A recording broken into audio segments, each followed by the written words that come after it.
história, por pelo menos mais de 1 milênio e meio, o anticristo sempre foi exceção, identificado como homem do pecado e dos texanolicenses, que virá no fim dos tempos da parte de Satanás para trazer ao mundo e perseguir o povo de Deus. Essa interpretação unânime e consensual, e todos os pais da igreja e teólogos, até mesmo pelo século XVI, foi desafiada em tempos recentes por preteristas, os quais em grande parte negam a existência de um futuro anticristo específico e o identificam como sendo Nero, o imperador romano, que governou de 54 a 68 depois de Cristo, antes mesmo da destruição do templo no ano 70. Essa tese foi sendo cada vez mais costurada com o tempo, até tomar uma forma grotesca e deformada nos dias de hoje presente, em seres macabros, como o Cris Macabesta e seus deformados comparsas nos dias de hoje.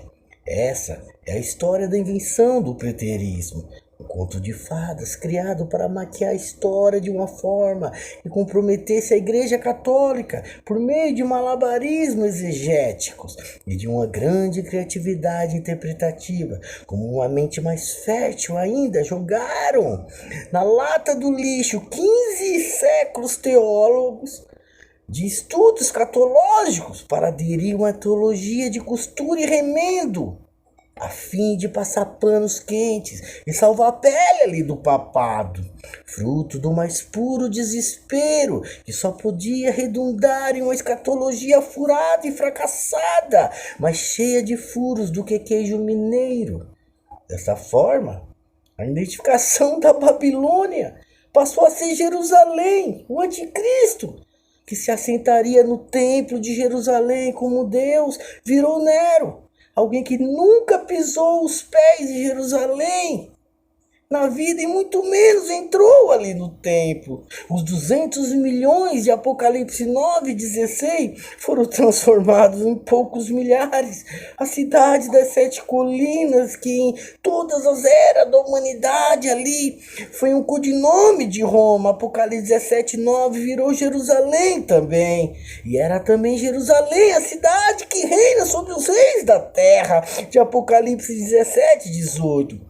Enquanto estava cercada por soldados romanos que exerciam domínio sobre ela, e já faziam um século expressões deliberadas de universalismo, como toda a terra, de Apocalipse 5:6, e o mundo inteiro, de Apocalipse 3:10, foram subitamente transformadas em Jerusalém, e nada além de Jerusalém.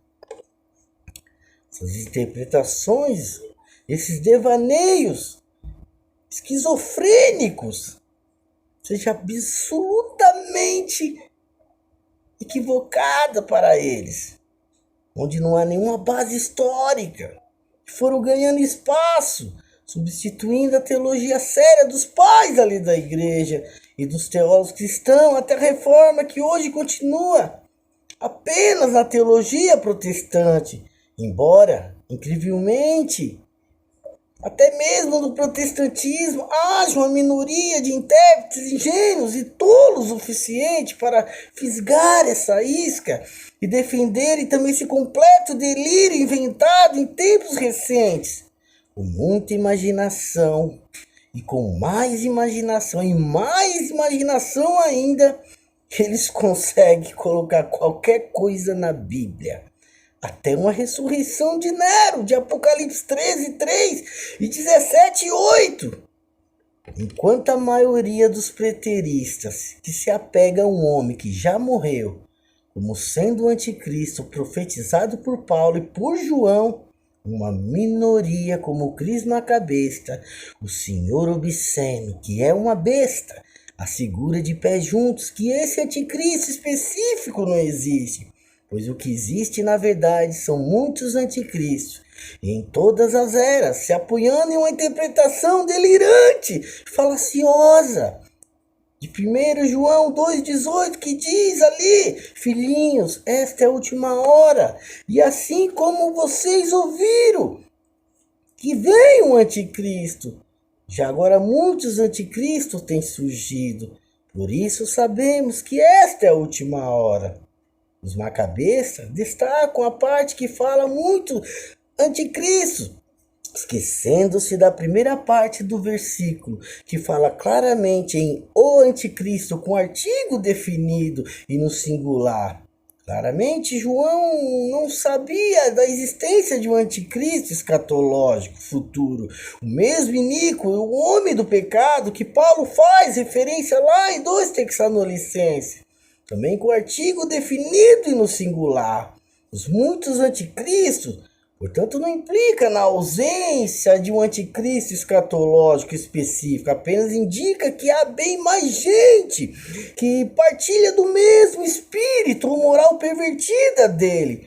É por isso que João escreve: mas todo espírito que não confessa que Jesus não procede de Deus, esse é o espírito do anticristo, acerca do qual vós ouviram o que está vindo.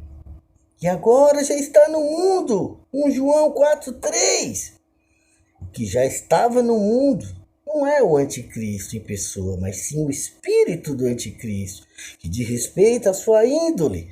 Embora o anticristo em pessoa ainda não tivesse chegado ao seu espírito, já se fazia presente por meio dos ímpios ali no mundo, espalhando desde já a podridão que o anticristo trará, precedendo e abrindo o caminho para ele. E foi dessa forma que entenderam todos os pais da igreja que escreveram alguma coisa sobre o tema, pois nenhum deles afirmou que o anticristo já tinha morrido há tempos atrás. Ao contrário, todos eles esperaram a vinda desse anticristo futuro escatológico, da mesma forma que qualquer protestante espera nos dias de hoje. O próprio Nero era tido no máximo como um antitipo do anticristo, mas não como o próprio anticristo em pessoa. E é tradição que nesse tempo o apóstolo evangelista João, que ainda vivia condenado a habitar ali na ilha de Patmos por ter dado testemunho do verbo de Deus, pelo menos Irineu, quando escreveu acerca do número do nome aplicado ao anticristo, no chamado Apocalipse ali de João, diz no livro 5 ali dele, contra heresias, textualmente sobre João, que segue: mas se fosse necessário atualmente proclamar abertamente seu nome, seria feito por meio daquele que também viu o Apocalipse ali, o João, já que não faz muito tempo que foi visto, mas quase em nossa geração, ao final do Império de Domiciano. Aqui, Irineu deixa claro que não sabia quem era o anticristo, o que significava que o anticristo não tinha vindo ainda. Pois se já tinha vindo, eles já saberiam que era da mesma forma que os preteristas que afirmam que se trata de Nero. O mesmo Irineu disse ainda: não vamos, no entanto, incorrer no risco de se pronunciar de forma positiva quanto ao nome do anticristo, pois se fosse necessário que seu nome deve ser claramente revelado neste momento, teria sido anunciado por aquele que viu a visão apocalíptica, ali João, porque foi visto no tempo não muito longe desde então, mas quase em nossos dias, para fim do reinado de Domiciano. Por que Irineu não disse que era Nero? Porque não era. Se Irineu sabia que o anticristo não era Nero, mas alguém que ainda estava por vir no futuro. Isso fica ainda mais claro nesse texto. Então, é mais acertado e menos danoso esperar o cumprimento da profecia do que ficar fazendo adivinhações ou predições acerca dos possíveis nomes de que o anticristo possa ser, já que se pode encontrar muitos nomes que possam conter o número mencionado, e a mesma interrogação seguirá sem resolução. Porém, agora, ele indica o número do nome para que, quando este homem venha, possamos nos precavermos, estando alertas a respeito de quem ele é. Irineu ali ele pede para os cristãos esperarem o cumprimento da profecia, porque a profecia sobre o anticristo ainda não havia sido cumprida. E para acabar de uma vez por todas com a ilusão macabesta, ele complementa dizendo quando este homem vier, podemos precavermos. Mas é óbvio, porque isso é só desenhando. É evidente que Irineu sabia que o anticristo escatológico ainda estava por vir. Negar isso é oferecer um atestado de charlatanice. E Irineu ainda continua. Quando o anticristo devastar todas as coisas nesse mundo, ele vai reinar por 3 anos e 6 meses e sentar no templo de Jerusalém. Depois virá o Senhor dos céus nas nuvens e a glória do Pai, mandando esse homem, aqueles que o seguem, para o lago de fogo que arde com enxofre. Mas para os justos, ele trará os templos do reino, isto é, o resto, o abençoado do 7º dia, e restaurará a Abraão a herança prometida, no qual o reino do Senhor declarou que muitos vindo do oeste e do leste sentaria com Abraão, Isaque e Jacó no reino dos céus. Note que a escatologia de Irineu era exatamente a mesma dos futuristas protestantes atuais. O anticristo não tinha vindo ainda. Por isso, ele coloca o tempo verbal no futuro ao dizer que ele vai devastar as coisas deste mundo. E ele também cria uma forma de verdade, porque diz ali que o anticristo vai reinar por 3 anos e meio, exatamente o tempo que muitos afirmam, ou seja, metade de tribulação de 7 anos, por causa da 70ª semana de Daniel. E diz ainda que o anticristo será entronizado no templo de Jerusalém, o que implica que o templo será reconstruído, já que o templo já havia sido destruído na época em que Irineu tinha escrevido. Tudo isso contraria flagrantemente o pensamento preterista, que nega todas essas coisas. E ele ainda afirma: é exatamente isso que fará o anticristo no tempo de seu reinado. Transferirá o seu reino para Jerusalém e assentar-se-á no templo de Deus, enganando seus adoradores e fazendo com que creiam que é o Cristo. Creio que com todas essas citações de um país mais admirados e mais usados na apologética católica, não há mais nada que comentar. O caso de Hipólito é ainda mais interessante, Hipólito de Roma, pois ele não escreveu somente sobre o anticristo em apenas um ou outro capítulo, como fez Irineu, mas dedicou um livro inteiro sobre esse assunto. E o livro, como deveríamos esperar, é inteiramente futurista, do início ao fim, colocando tudo no futuro: tribulação, anticristo, queda da Babilônia, volta de Jesus, etc.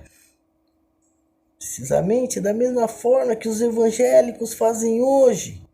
O livro completo pode ser conferido em suas páginas, mas com o tempo nos força a considerarmos de imediato a questão proposta e quanto ao que já foi dito na introdução em relação à glória de Deus, que seja suficiente e é conveniente. Tomemos as próprias escrituras na mão e por elas achemos o que significa, de que maneira se dará a vinda do anticristo, em que ocasião, em que tempo este ímpio se revelará, de onde, de qual tribo ele sairá, ao qual o seu nome, o que indica o seu número nas escrituras, como ele obrará o erro entre os povos reunidos dos confins da terra, como desencadeará a tribulação e a perseguição ali contra os santos, como vai se autoglorificar como Deus.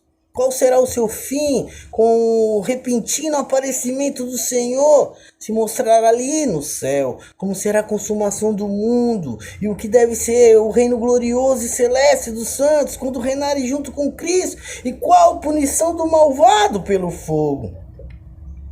Como essas coisas estão no futuro, e como os 10 dedos das imagens são equivalentes, e muitas democracias, os 10 chifres da 4ª besta estão distribuídos entre 10 reinos, olhemos o tema com mais profundidade e consideramos esses assuntos à luz clara de uma posição pessoal.